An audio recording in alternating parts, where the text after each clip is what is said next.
Ok, já? Beleza. E aí, galera, boa noite. Professor Adriano e você aqui no canal Historiografando. São exatamente 21 horas e 21 minutos cravado aqui no canal Historiografando. Eu e você ao vivo. Vamos para nossa revisão geral em cima da disciplina de Sociologia. Sociologia para PM Paraíba.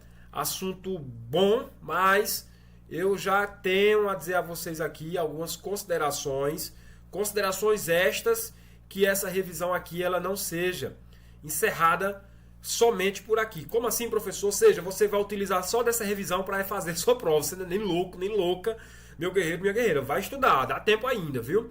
Prova já agora no final do mês, último domingo do mês, mas dá tempo sim. Dá tempo, quer ver só como dá tempo? É só você tirar aí as 24 horas por dia que você vai ver quanto tempo você ainda tem daqui para lá. Ah, mas não tem como. Mas vai ter como sim. Vai ter que fazer. Ok? Gente, aqui é igual um bolo. O bolo tem suas diversas camadas. O que eu vou aplicar para vocês hoje é apenas a parte de cima, a cobertura. Eu vou passar para vocês a cobertura do bolo. Então, a cobertura do bolo é o que é mais visto, é o que todo mundo mais quer, a parte da cobertura, para saber se o bolo estava gostoso com a cobertura, né? Então, não encerrem os seus estudos em cima só dessa cobertura de bolo. Eu quero que vocês gabaritem, cara. Eu quero que vocês busquem mais. Mas só que aqui, com essas informações que eu estou passando, que eu vou te passar hoje, já dá para você ter um conhecimento drástico mesmo da maioria das questões. Eu vou provar para você depois aplicando essas mesmas questões aqui. Vamos aqui para a tela, vamos começar, vamos destrinchar, vamos conhecer, vamos visualizar aqui o que é que nós temos de informações para vocês. Ó, revisão de Sociologia, professor Adriano, canal Historiografando PMPB 2023. Os principais responsáveis pelo nascimento das ciências sociais na segunda metade do 19 foram... Aqui com vocês eu tenho os responsáveis. Esses carinhas aqui, não tem como você, meu guerreiro, não tem como você, minha guerreira, não visualizar na sua questão. Eu fecho o canal Historiografando se no dia da tua prova, você não encontrar o nome de algum desses três camaradas, ou mesmo dos três camaradas. Ah, professor, eu não sei, eu não conheço esses caras, eu nunca tive contato com a sociologia. Como é que eu vou fazer para me lembrar, na hora da minha prova, do nome desses majores aí? Pronto, é só você pegar o DKM. O D de Durkheim, o K de Karl Marx e o M de Max Weber. É suficiente? Não, cara, eu só estou te dizendo que se você realmente não conhece... A partir do DKM aqui, ó, você vai fazer a sua sigla. Ou KMD, ou MK, você escolhe. Eu escolhi DKM para assim associar melhor. De Durkheim, de Karl Marx, perdão, e de Max Weber. Então eu tenho aqui a sigla. Não é só suficiente, mas já é uma ajuda. Agora você vai ter que conhecer mesmo, cara, a teoria desses caras para você gabaritar. A prova não vai chegar lá e vai perguntar quem é da sociologia e quem não é. Ela não vai fazer isso, que é muito simples, é muito fácil isso. Todo mundo sabe. O que é que ela vai querer saber? São os postulados pela a influência que esses caras tiveram. Eles foram influenciados por quem? Por qual corrente teórica?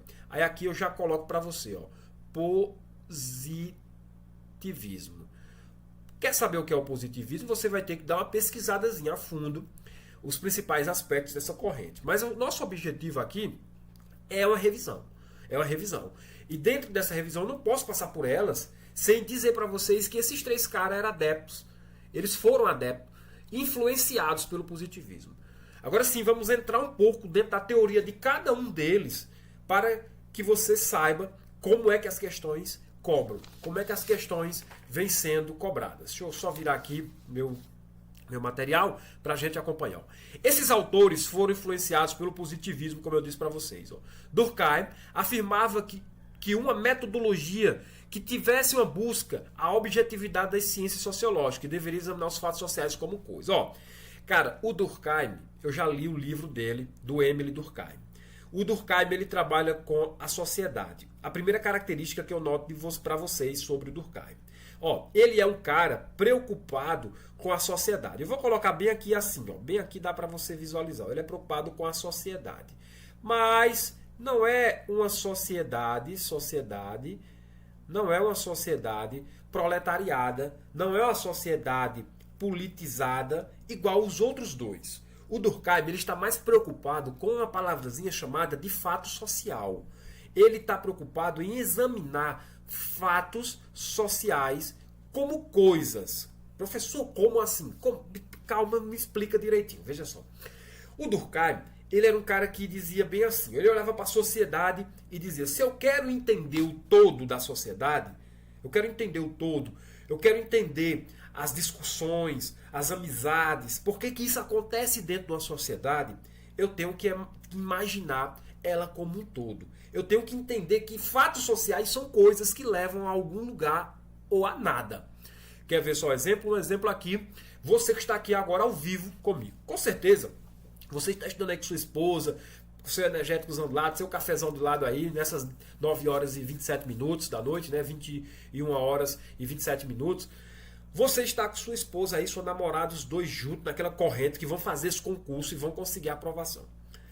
Estão os dois aí. De repente, vocês não têm intimidade alguma. A intimidade de vocês são só aquelas intimidades boas. De ir para uma lanchonete. Ninguém vê problema de ninguém, cara. Aquele relacionamento acanhado ainda. Aonde ninguém solta um pum na frente de ninguém. E de repente você solta um pum na frente da tua esposa aí, da tua namorada. A tua esposa não, a esposa a gente já pode até soltar um pum, né? Mas a namorada, né? Da ficante. Você solta um pum aí perto dela ou dele. E de repente o que é que acontece? O bicho tá podre mesmo, cara. E aí, meu irmão, isso vai fazer o quê? Isso é uma coisa, preste atenção. O pum é uma coisa. Você não vê, não pode tocar, só pode sentir. Então, o que é que acontece? Para Durkheim, isso aí é um fato social. Você ter soltado um pum na frente do seu parceiro é um fato social. Por quê, professor? Porque isso vai levar a uma função axiológica, digamos assim, que vai incomodar um ou os dois, ou mais, se você estiver dentro de uma sala de aula. E ali, cara, o primeiro pum que você solta, ele é trazido ao meio como algo kkkk, como algo animador, brincadeira. Mas, cara, solte 2 vezes, quem está ao seu lado já começa a fazer cara feia. Porra, velho, por que tu não sai ali pra fora, vai soltar esse punzão ali no banheiro, ali fora? Numa sala fechada com ar-condicionado não rola. Solta o terceiro, solta o quarto pra você ver que já não tem briga dentro da sala. Os caras já te olham com mau olhar. Então, para Durkheim, isso é um fato social, cara. Isso é um fato social. Fato social, a coisa que gerou esse tal fato social, que a comunidade, a sociedade ali se incomodou ou amou, não só se incomodar, ou amar ou gostar daquele fato social. Entendeu? Então a função de Durkheim é isso. É entender porque um pum leva uma briga. É entender porque um casamento leva o divórcio. É entender como uma festa leva a uma confusão. Tudo isso são permeados por fatos sociais. São coisas que levam a acontecer tal ato, tal cena. Ok? Então toda vez que vocês virem a palavra Emile Durkheim, você vai lembrar do fato social. Não tem como uma questão não cobrar Durkheim sem essas palavrazinhas-chave. Professor, quais são as palavras-chave? Já disse para você e vou repetir aqui. Eu vou fichar novamente. Ó. Fato, pode estar fatos sociais, ou fato social, ou fato, somente isso. Fato histórico. Pode estar, sim, depende muito do seu autor. Ó, fato social são elementos que são impostos. Ó. Nesse caso do pum, foi imposto. Foi uma discussão por conta de um pum. Aos indivíduos, determinando assim suas relações e ações em grupo. Qual foi a relação que o pum teve? Uma relação de desconforto. Mais tarde, uma relação de confusão, de briga. A fim de estar adequado a esse grupo social. Está adequado um pum a um grupo social? Não. O pum ainda não é um fato adequado a um grupo social dentro de uma sala fechada com ar-condicionado. Da mesma forma, hoje é o espirro. Da mesma forma, um arroto já é tão mais aceitável. Beleza? Cara, com esses exemplos, eu fui lá no povão, cara. Eu não vim aqui complicar a tua vida. Com esses exemplos, não tem como mais você errar a questão quando pergunto sobre esse cara, sobre o Emile Durkheim. Ó, vamos lá continuando. Ó. Coletivo ou geral significa que o fenômeno é comum a todos os membros de um grupo. Exterior, ao indivíduo, e coercitivo. Pronto, agora aqui o caldo já começa mais a engrossar. Vou tirar com os mesmos exemplos. Ó. Exterior ao indivíduo, ele acontece independentemente da vontade individual. Coercitivo, os indivíduos são obrigados a seguir comportamento estabelecido pelo grupo. Gente, o que é que acontece independentemente da vontade individual? O nascimento, cara. Ah, professor, mas depende para que o casal tenham relação. Pronto, exclui a relação, porque é uma condição sine qua non. Eu costumo chamar assim. Um exemplo, tem mães que se gabam, né? É certo, elas passam 9 meses com a criancinha dentro da barriga, né? E depois, quando o filho já está grande, ela olha para o filho e diz bem assim: filho de uma égua, eu passei 9 meses contigo na barriga.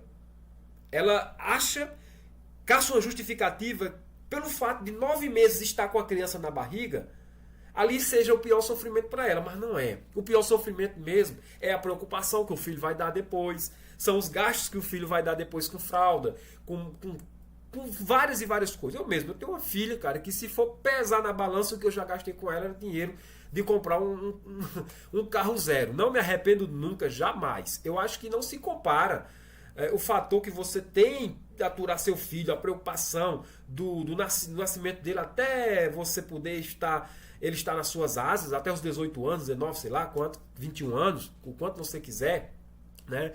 Não se compara uma cruz tão pesada, essa responsabilidade, os cuidados que você tem com seu filho. Ter 9 meses dentro da barriga é uma condição sine qua non, cara. Quem quer ser mãe tem que passar por isso. Quem quer ser pai tem que passar pelos prejuízos, né, de escola, fralda, muita fralda, viu mesmo? E é uma condição sine qua non. Então, aqui é um fato exterior ao indivíduo. Ou seja, não depende de mim. É uma condição sem minha vontade.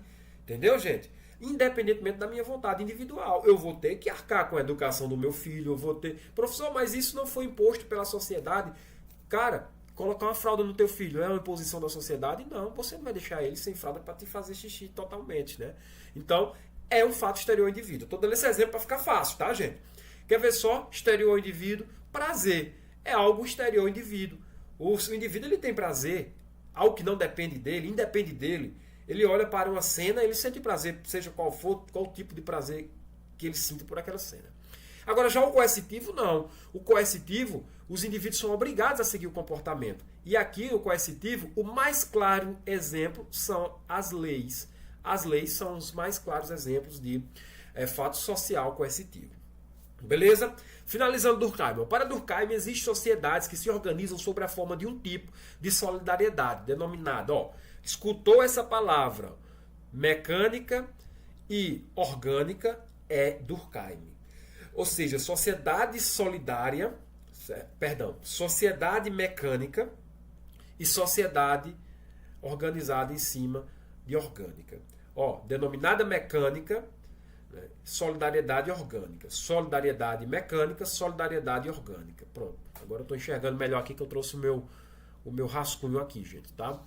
Solidariedade mecânica e solidariedade orgânica. Escutou mecânica e orgânica, é Durkheim, cara. Não tem ponto correr.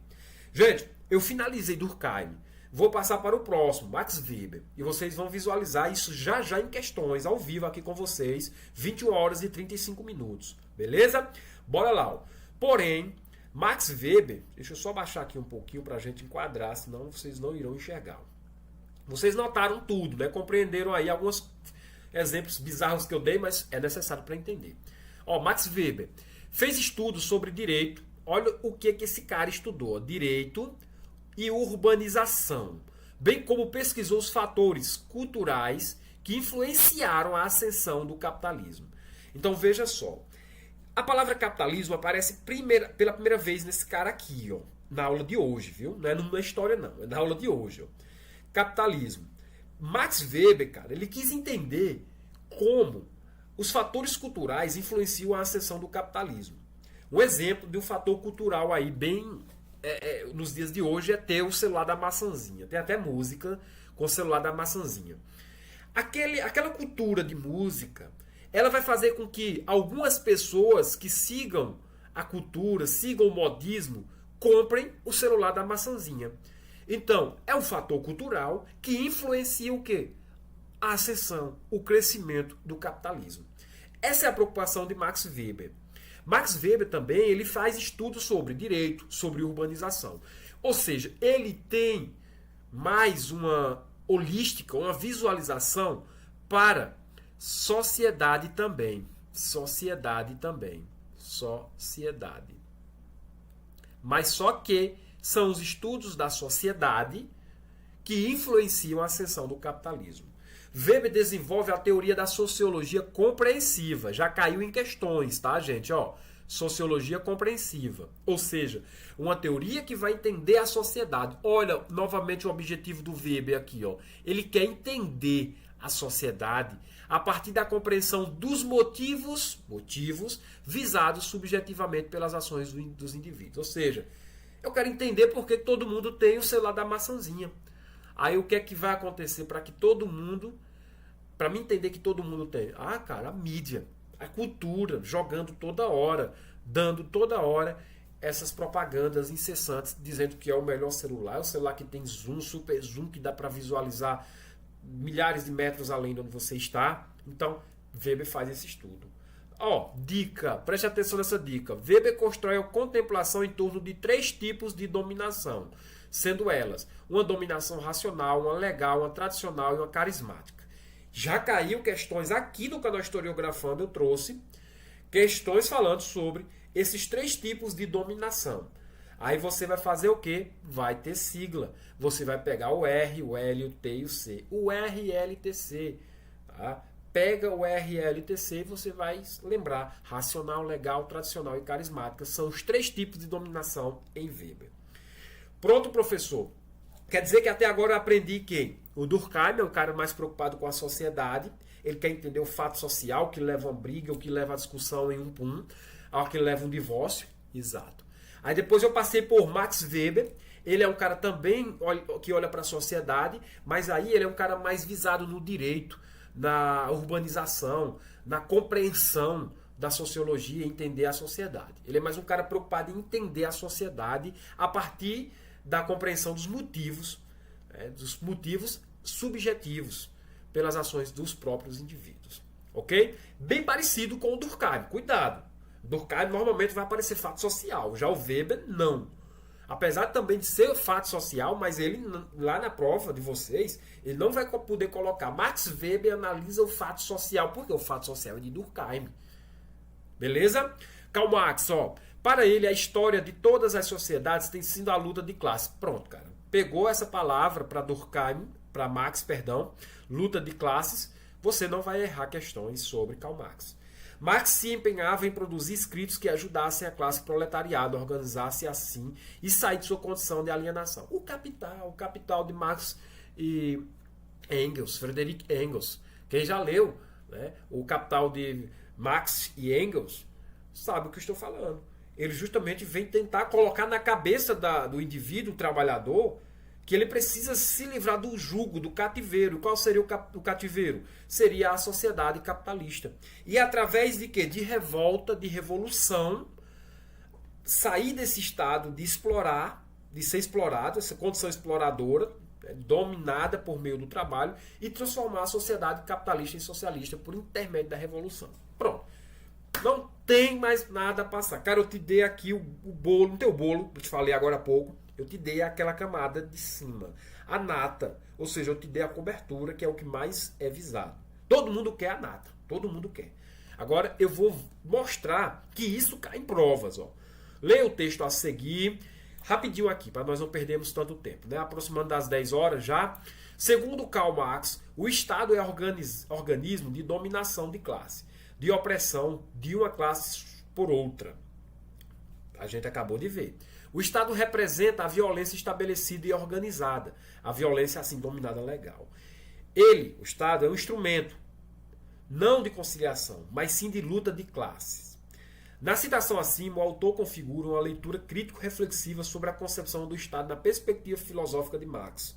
Com relação a essa temática, é correto afirmar que o Estado, letra A, intenta os interesses da classe dominada. Ela intenta os interesses da classe dominada? Estaria a serviço da democracia? Negativo. O Estado está a serviço de quem? Do proletariado?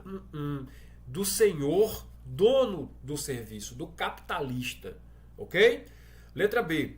O Estado representa a síntese do que tende a superar os interesses contraditos da sociedade civil. Não vimos isso, que o Estado representa a síntese de nada. O Estado Mais um aqui, ó. Letra C. Exatamente.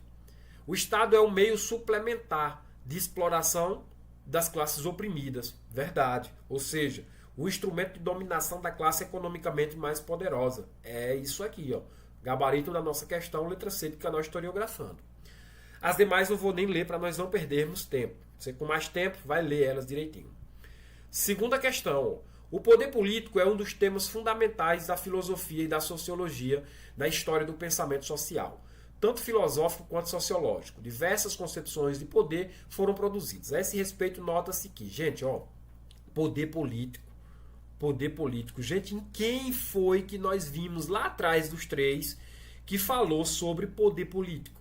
Foi o Weber. Tá? A gente abusou de falar sobre poder político, sobre o que? Cultura, a gente falou sobre isso. Então já liga as antenas. Poder político é Weber. Continuando aqui, deixa eu só terminar. Na história do pensamento social, tanto filosófico quanto sociológico, diversas concepções de poder foram produzidas. A respeito, nota-se que... Aí você vai caçar onde é que está falando sobre Aristóteles? Não. Durkheim? Não. Marx? Não. Rousseau? Não. E Weber foi quem nós acabamos de falar, que Weber elaborou uma abordagem sociológica do poder a partir de 3 tipos de dominação legítima, que seriam a dominação carismática, tradicional e burocrática. Show, galera? Então, essa é a nossa alternativa a ser marcada, letra E de escola. Mais uma questão gabaritada, vamos para a próxima. Terceira questão, ela diz o seguinte: a sociologia é uma ciência moderna que prioriza estudos sobre a divisão social do trabalho. Opa, falou sobre trabalho, você vai lembrar de Karl Marx. Em suas diversas concepções teóricas e empíricas. Entre os estudiosos clássicos, Karl Marx, Emile Durkheim, Max Weber, são os apontados como grandes referências neste campo de análise na teoria social. Considerando as teses desses autores, associa a segunda coluna de acordo com a primeira. Vamos lá, associar a segunda coluna de acordo com a primeira. Bom que ficou tudo na mesma página, não precisa estar voltando lá em página diferenciada. Bora lá, vamos ver aqui, ó. A primeira aqui diz, ó, pessoas que têm a mesma posição no que se refere à propriedade de bens, serviços e habilidades encontram-se numa determinada situação de classe. Ó, cara, falou de classe, não tem nem como você não ligar as antenas. Segundo pontinho, a história de toda a sociedade tem sido a história de luta de classe. Falou de luta de classe, não tem nem como você não associar as antenas que eu dei bisu lá atrás. A divisão do trabalho supõe uma interdependência entre grupos sociais baseada na especialização de quê? Na especialização de tarefas. Ó, especialização de tarefas. Vamos lá fazer nossa análise. Ah, professor, tá difícil, eu não estou mais lá em cima, ficou difícil agora. Beleza. Bora analisar direitinho. Vamos analisar. Vejam só. Primeiro pontinho. Pessoas que têm a mesma posição no que se refere à propriedade de bens, serviços e habilidades encontram numa determinada situação de classe. Cara, aqui eu não estou falando de luta de classes. Luta de classe é no segundo quesito. E quando você visualizar o nome luta de classes, você vai ligar as anteninhas para quem? Para Marx. Karl Marx. Marx. Aqui, ó. Para Marx. Então, eu já sei que o 2 vai lá para quem? Para Karl Marx. É isso? O 2 já vai para Karl Marx. E Karl Marx está onde? Está aqui no primeiro, ó. Na primeira lacuna. Eu já mato a questão. Mas eu faço de conta que eu estou na dúvida. Eu já, ó. Só me sobraria a letra D. Cara, luta de classes é Marx.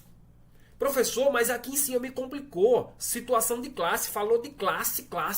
Mas, cara, aqui não é luta, aqui é situação. E quem é o cara que analisa? Quem é que analisa a posição da sociedade dentro de... a posição do indivíduo dentro da sociedade? Vai ser quem? O pontinho vai ser em quem? Em Weber. Eu falei para vocês que Weber ele está imbuído em trabalhar com política, com cultura, a cultura influenciando a ascensão do capitalismo, certo? Então, pessoas que têm a mesma posição no que se refere a propriedades de bens, ou seja, rico, ele quis dizer isso, ó, rico versus pobres. É isso que ele disse aqui, ó, só traduzindo para vocês. Ó. Então, pessoas que têm posição no que se refere à propriedade de bens, ricos e pobres, serviços e habilidades, encontram uma determinada situação de classe. Justamente, ele vai analisar esses conflitos existentes entre ricos e pobres, que leva à pobreza, que leva à riqueza. Não é isso a busca que ele pretende fazer? Então, eu já sei que é Max Weber. A divisão do trabalho supõe uma interdependência entre grupos sociais, baseada na especialização de tarefas. E quem é que está preocupado com isso aqui? É o Emile Durkheim, o único que sobrou. Durkheim analisa o quê? Fato social. A divisão do trabalho supõe uma interdependência entre grupos sociais, baseada na especialização de tarefas. Ou seja, você vai ver que isso aqui é tudo fato social. Fato social. Ok? É um pouquinho complicado? Mas se você pegar aquela, não vou nem chamar de tabelinha, aquele rascunho lá em cima, volta lá. Você pegar todo esse rascunho aqui, você vai só anulando, vai só descartando ali as possibilidades. Torna-se fácil quando você já começa a ler, a revisar novamente. A última questão de hoje é essa daqui. A cidade desempenha papel fundamental no pensamento de Emile Durkheim. Eu não precisava nem colocar o nome desse cara aqui. Se eu colocasse um tracinho, a cidade desempenha papel fundamental no pensamento de tracinho. Aí você ia ter que descobrir quem era esse tracinho. Quem é que analisa a sociedade? Emile Durkheim. Tanto para exprimir o desenvolvimento das formas de integração, quanto por intensificar a divisão do trabalho social a ela ligada. Com base nos conhecimentos acerca da divisão do trabalho social nesse autor, assinale a alternativa que está correta. A letra A. A crescente divisão do trabalho como intercâmbio livre de funções no espaço urbano torna obsoleta a presença das instituições. De jeito nenhum. A solidariedade orgânica é compatível com a sociedade de classe, pois a vida social necessita de trabalhos diferenciados. Aqui está o gabarito da minha questão, letra B de bola. Porque a solidariedade orgânica, você viu, são divididas duas. A orgânica é compatível com a sociedade de classe, pois a vida social necessita realmente de trabalhos diferenciados. Segundo o próprio Emile Durkheim, é através desses trabalhos diferenciados que nós vamos conseguir entender os desenvolvimentos que nós chamamos de formas de integração de conjunto social. Pouco complicado mas só pelo aquele esboçozinho que eu te passei lá na frente, só solidariedade orgânica, você já vai ligar com o nome do cara, Emile Durkheim. Quem é que trabalha com solidariedade, com os tipos de solidariedade? Você volta lá no nosso esboço, lá no nosso rascunho, que você não vai poder levar ele para a prova, mas você vai ver aqui, os dois tipos de sociedade. Quais são os dois tipos de sociedade? A orgânica e a mecânica. Então, a questão foi facílima. Não precisava você conhecer nada dele. Durkheim, tá aqui, mecânica e orgânica. Aí você vai lá na questão, volta lá na quarta questão. Quarta questão, sociedade orgânica. Pronto, aí matou a questão.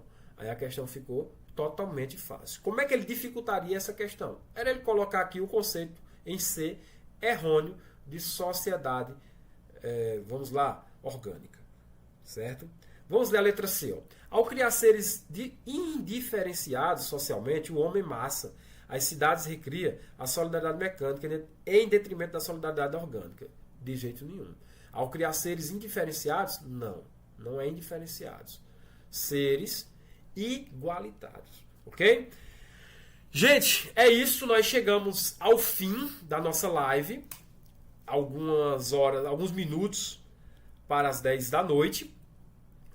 Estamos avançando aqui a nossa live em 30 minutos, exatos meia hora de live. Eu quero agradecer a vocês, lembrando que os estudos de vocês não findem só com esse esboço de resumo. Vocês precisam um pouco mais, porque as questões, cara, elas costumam ser cobradas, sim, a esse nível. Beleza? Deixa eu dar uma aumentadazinha aqui para conversar com você.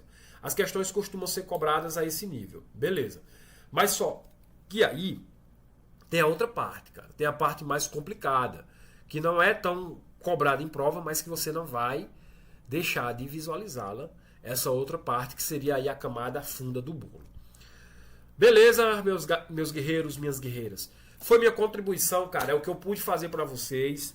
Espero que tenha aí vocês saírem dessa live, pelo menos com algum conhecimento, com alguma coisa nova. Se você saiu, para mim já é o suficiente. Se você, opa, professor, eu consegui entender o que é solidariedade orgânica e mecânica. Show. Se eu também despertei sua curiosidade para pesquisar, fiz minha parte, fiz minha função. Beleza? Ó, meus cangas, abraço, fiquem com Deus, boa prova, tranquilidade, não precisa ir com estresse. Eu estarei com vocês na prova, irei acompanhar um grupo de guerreiros que pediu para mim estar no domingo lá, no local de prova. Eu irei, cara. Os caras foram massa demais. Os caras tiveram um dinheirinho a mais aí, reuniram, conseguiram levar o professor. Eu vou fazer revisão lá para os guerreiros. Nós estaremos lá pela Paraíba.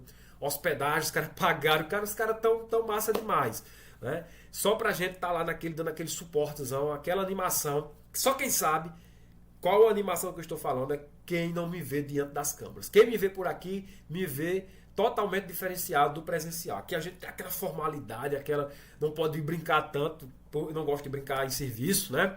Mas por fora disso aqui, nós estaremos lá na Paraíba tomando aquela cervejinha gelada no sábado, responsável, tá?